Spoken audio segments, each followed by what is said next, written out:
What's up, YouTube? Sorry, I forgot to start the video again. But I put the noodles in. It didn't quite all the way come to a boil, but it's been taking too long. So I'm gonna cook them probably a little bit longer than what it calls for, or what you normally would after boiling it, because I only brought the water to a simmer. So it'll probably take like, I need like a selfie stick just to hold y'all out. And that'll probably take like, because I want them to get really tender, so maybe 8-10 minutes. And I'll be back with you once I'm adding the pesto.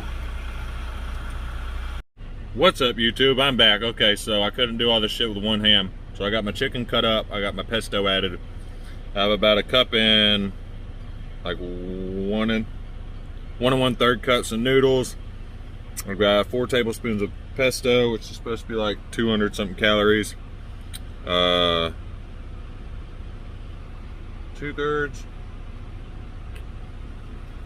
Yeah, 2/3 cup of pasta is 200, so whatever you want to do the math on that. And the whole chicken breast. I was still learning all the calories and macros and stuff like that, but I'm about to flip it over and show you. That looks good. So let's get my fork. Let's try a little bit. I mean, it is good. I've already tried it. Damn.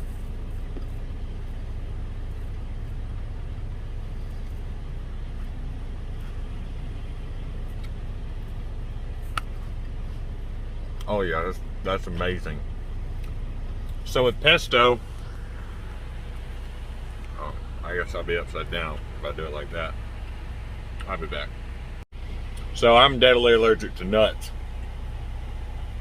Most pesto has some type of nuts in it, but the pesto I got was good.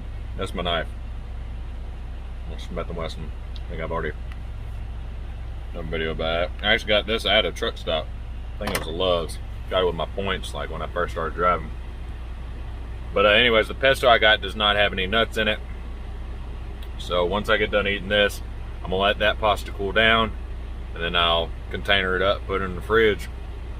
I've got maybe 2 more servings in there. I thought it was 6, but I'm a fat ass, so what can I say? Alright, I'm gonna enjoy this food. Hope y'all enjoyed the video. Like, subscribe, hit that bell if you've gotten this far. See y'all later.